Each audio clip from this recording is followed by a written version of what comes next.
polarization of recent years has taken a toll on my life and leadership. Low levels of civility, coupled with high levels of cynicism, have created the perfect storm. It feels like no matter what you say, it's never enough and it's always too much. Or is that just me?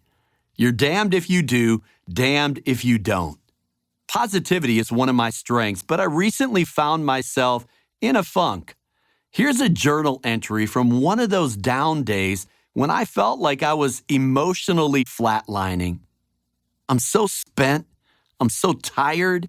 It feels like I'm running on empty. I'm just not bouncing back. My head is foggy. My heart is irritated.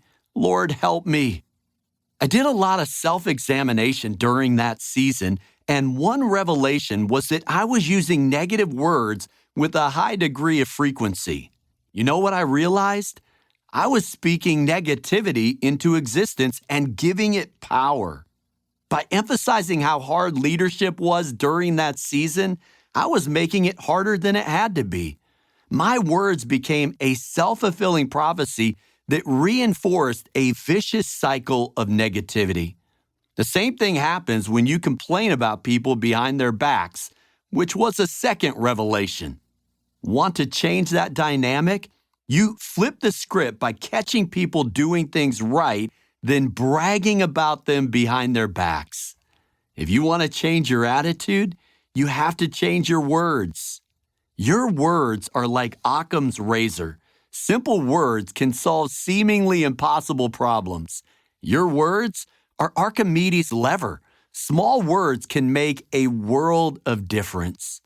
This book is about 3 small yet powerful words: please, sorry, and thanks.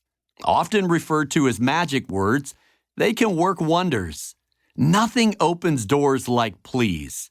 Nothing mends fences like sorry. Nothing builds bridges like thanks. These 3 words have the power to change your life.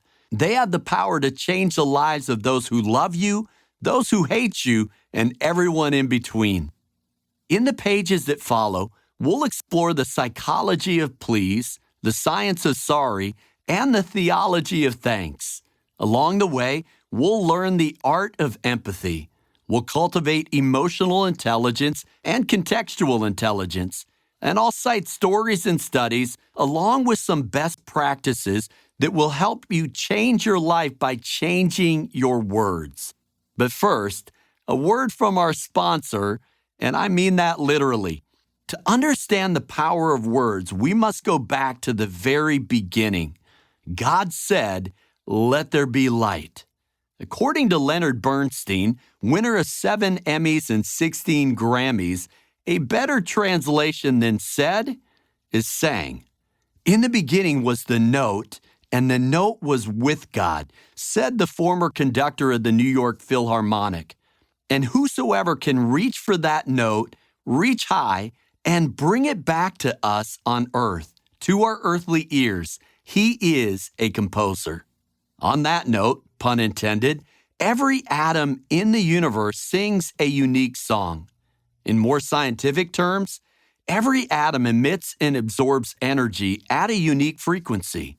It's true of every element in the periodic table, it's true of you, and it's true of words. Life-giving words resonate with that original note. Destructive words do the opposite. They cause internal dissonance because they're at odds with God's good, pleasing, and perfect will.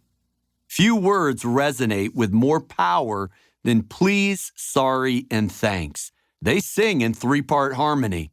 A pretty please opens hearts and minds and doors. A simple sorry can mend broken relationships. A heartfelt thanks is the flywheel of gratitude. There is an art and science to all 3 words. We'll wordsmith please, sorry, and thanks, approaching them as an art form. But let me start with science. Whether God said or sang those first words, let there be light, we tend to think in terms of phonics. But sound is first and foremost a form of energy. So really, we should think physics. Our words don't just exchange ideas,